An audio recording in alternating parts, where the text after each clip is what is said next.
Welcome to this predicted paper from onmaths. This paper represents the best guess for the upcoming exams. Please use this paper in addition to your other revision. You can complete a unique version of this paper by going to our onmaths site. Onmaths is full of free content to help you prepare for your exams, such as topic-based papers, demon questions, and mini mocks. If you like what we do, please consider subscribing. We know that when you multiply powers with the same base, and here we've got all these as base v, you add the powers. So we're actually looking at what do we add to 11, which is this one here, to get to the 15. 11 plus 4 is 15. So w therefore equals 4. Whenever you have north lines, they will always be parallel. So what we have here is we have a straight line going through two parallel lines, which are our two north lines. And therefore this angle here is going to equal this angle here. And the reason for that is that the two angles are alternate, they're z angles. So we can say that that is 135, and I always like to try and show the examiner the reasons. So that's because it's alternate angles. And we know also that angles on a point add up to 360. So this red angle represents the bearing of A from B. And so to find this angle out, what we're going to do is just 360 take away 135. And the reason for that is angles on a point equal 360 degrees. And when we work that out, we get the answer of 225. So our bearing is 225 degrees. This looks like it's a really tricky question, and it is a little bit tricky, but it's a little bit easier than maybe it looks. The highest common factor is found when you have the prime factors, which we do, of two numbers, and you put them into a Venn diagram. Then you can find the prime factor, the highest common factor, by multiplying all the numbers in the overlap. So we're going to rewrite these numbers. Just instead of squared, we're just going to write them out without index form. Just makes it a bit easier. And so I'm just removing the squares. And we're going to draw ourselves a Venn diagram. So let's just do a rectangle at the outside. I'm going to try and do some nice circles here. Try my best anyway. Okay, so on the left hand side we have the 450. On the right hand side we have the 132. So we'll start with the 450 and the numbers. So actually looking at the numbers, looking at the factors at the top, the prime factors, we can see they both have a 2 in them. So I cross them both out and put 2 in the middle. We can see they both have a 3 in them. So cross those 3's out and put a 3 in the middle. And then 450 has a 3, a 5 and a 5. And 132 has the 2 and the 11. So to find the highest common factor, as I said, you multiply all the numbers that are in the middle. And so the highest common factor will be 6. There are two rules for things to be in direct proportion. The first rule is you must have a straight line, which we do on this question. The second rule is it must go through the origin. So we're looking for a line like this or like that, somewhere in that region there. Now this red line does not go through the origin, so A and B cannot be in direct proportion. So we're given 21 to 4 is the ratio. And we're just going to have our lines in, because what we need to do is make the left hand side be 1. Okay. And to do that, for 21 I need to divide it by itself, divide it by 21, and we're going to do the same to the right hand side. So 21 divided by 21 is 1, perfect, that's what we wanted. 4 divided by 21 is 0.190, blah, blah, blah. It says it wants it to 2 decimal places, so it's going to be 1 to 0.19. So we're looking for angle DEC, which is this one here, but we can't go directly there. We've got to kind of work our way towards it. And the first thing I'm going to look at is these set of parallel lines here. And we've got a line going through these parallel lines, which is this line. If I try and do it without removing it, this line here. And so therefore this angle here and this angle are going to be corresponding. So this is going to be 69 degrees. So I need to write that down properly. So angle CDE equals 69 degrees because of corresponding angles. Okay. So if I know that the CDE is 69, I also will know that this angle here is 69 because they're the bottom two angles in a triangle. Now, when I say that, I mean when an isosceles triangle is the right way up, the bottom two angles are equal. So they're the bottom two angles in an isosceles, although the isosceles is on its side here. And we need to write that down, so it would be angle DCE equals 69 degrees. And this time it's because it's an isosceles triangle.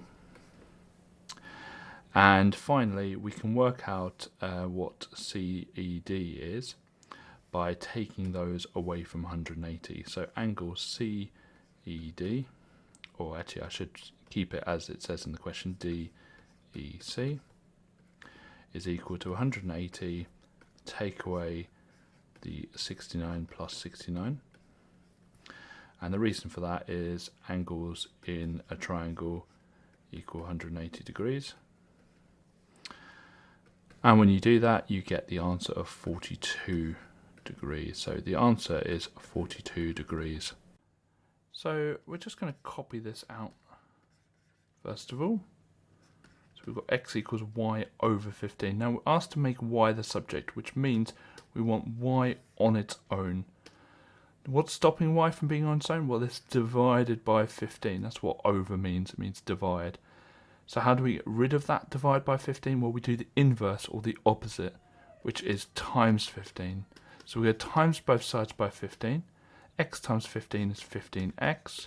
And it will get rid of this fraction here and just leave y.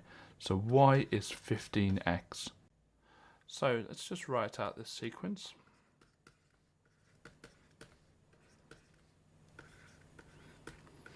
So first thing we're going to do is work out what the sequence is going up in. And we can see here that we're adding 15 each time in our sequence. And whatever the sequence is going up in is what goes before n, so it's going to be 15n. Now 15n would give us the 15 times table, and this isn't the 15 times table. So to work out what the offset is, we go and find our 0th term. So instead of adding 15, when we go backwards, we're going to take away 15. And so that would be 10. And so our answer is going to be 15n, and we're going to add that 10 on. When you have a fraction, it's just a fancy way of showing a divide. So this is x to the power of 11 divided by x to the power of 3. And indices rules say that when you divide two powers with the same base, you subtract the powers, so it becomes 11 take away 3. 11 take away 3 is 8, so that's x to the power of 8.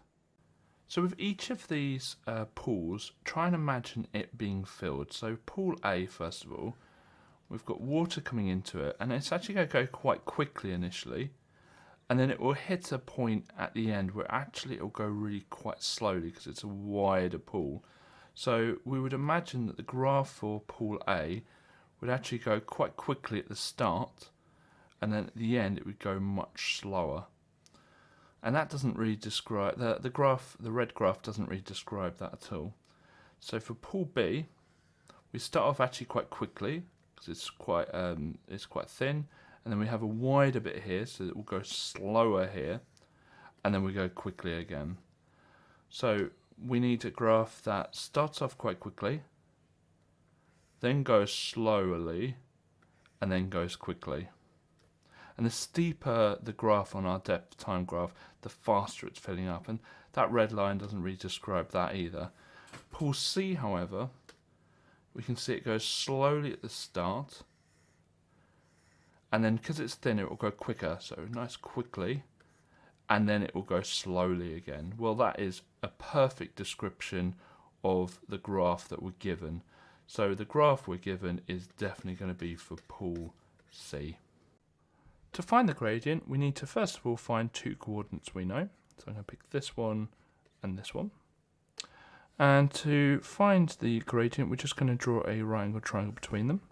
And the gradient is the change in y over the change in x. But here you can see that we've gone down 3, so it's a negative 3, it's gone down 3, and we've gone 1 to the right. So that's going to be minus 3 over 1, or just minus 3.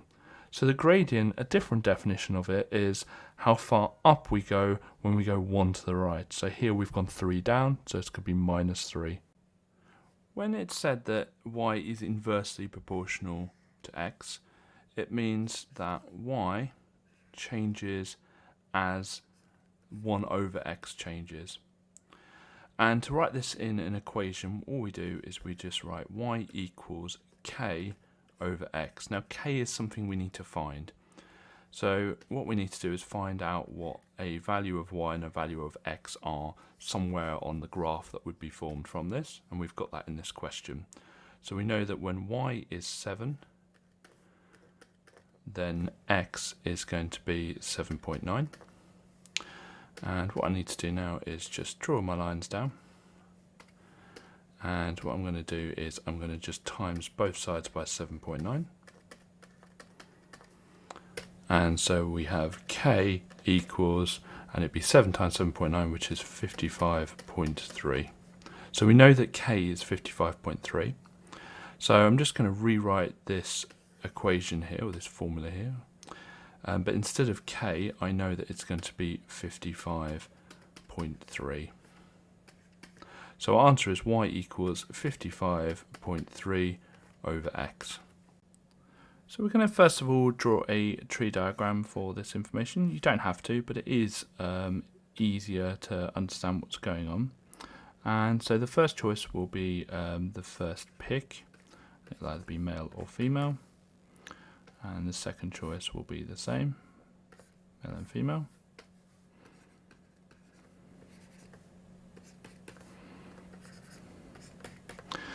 And looking at the questions, there are 3 male names in the hat and 5 names in total. So the fractions for the first one will be 3 over 5. If there's 3 male names, there'll be 2 females. Now, if we've picked a male name already, there'll be 2 left and 4 left in total. If we haven't picked a female, there's still 2 females, but there's 4 left in total. If we picked a female, there'd still be 3 males and only 4 left in total, but there'd only be 1 female left. 1 female name left and 4 left in total. Okay, we're looking for the probability that the genders of the names are different. So looking at the outcome here would be male-male, that's not what we're interested in. Here would be male-female, we are interested in. Female-male, we are interested in. And female-female, we're not interested in. So we're not interested in these ones. And the way that tree diagrams work is as you go along the tree, any fractions you go across, you multiply together to find the outcome. So this will be 3 over 5 times 2 over 4. And I realise I could cancel 2 over 4, but I generally cancel at the end. So 3 times 2 is 6, 5 times 4 is 20. We're going to do the same with the other root. So 2 over 5 times 3 over 4. So 2 over 5 times 3 over 4, 3/4. That would be 6 over 20. Now we're looking to see whether it was male and female or female and male. And the word or in probability means add.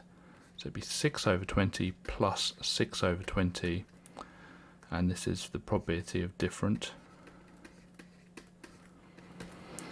which will be 12 over 20. Now 12 over 20 will cancel to 3 over 5, or 3/5. So we've got a right angle triangle here, and it involves two lengths and an angle. So we know we're going to be using trigonometry for this. And first step of trigonometry is labelling the sides. So the one opposite the right angle is the hypotenuse, the one opposite the marked angle is the opposite, and the one between the right angle and the marked angle is the adjacent. Now notice there's not a number or a letter next to the adjacent, so we can cross that out straight away. Next thing we're going to do is draw our triangles for SOHCAHTOA. So I'm going to have SOHCAHTOA,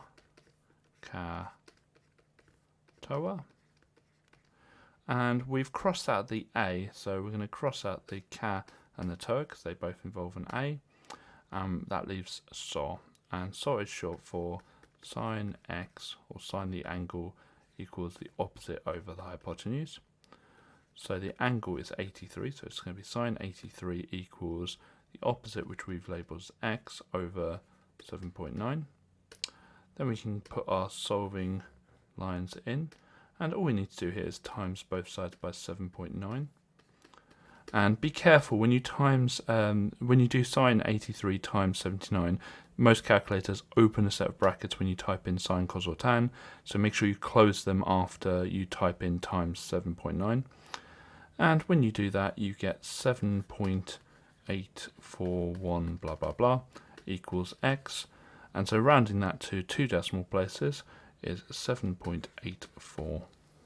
First thing we need to do is find out what 10% of the 109 is.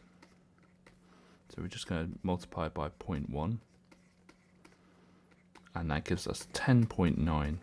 So what we're going to do is we're going to add and subtract this from 109. So we're going to do 109 take away 10.9, which gives us 98.1.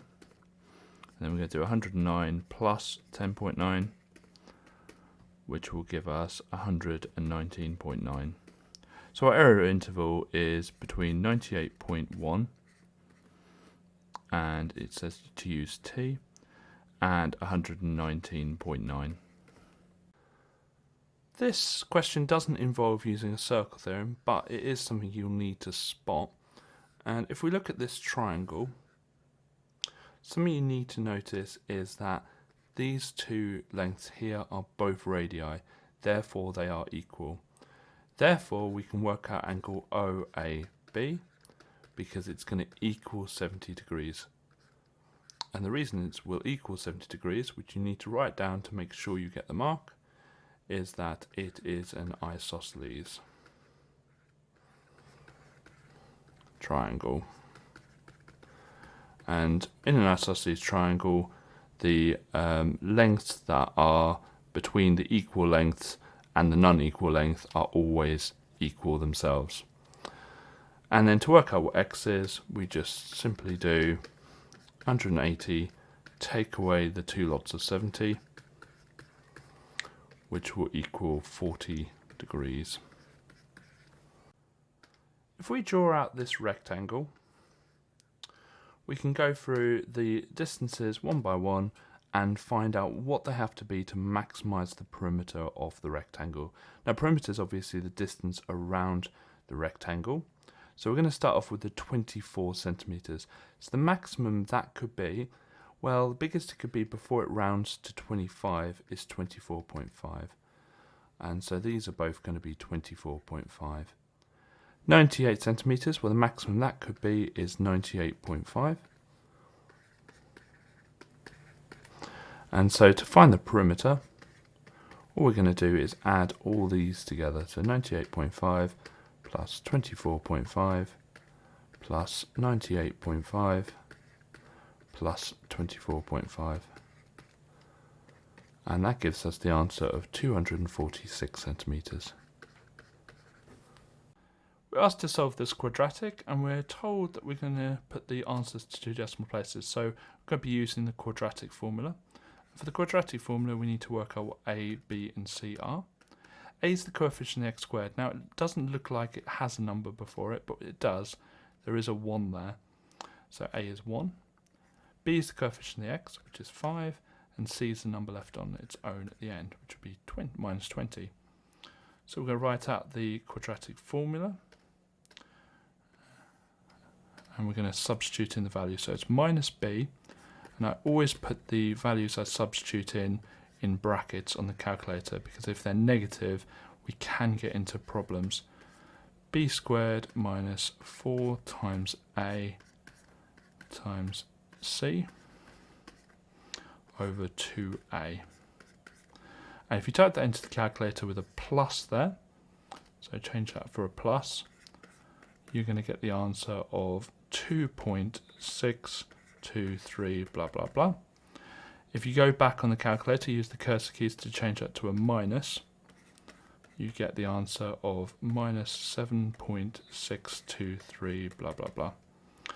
Rounded to 2 decimal places, that's going to be 2.62 and minus 7.62. So we have the original y equals fx shown in the graph, and it says it has a minimum at 1 minus 1, so it's this one is the black line here.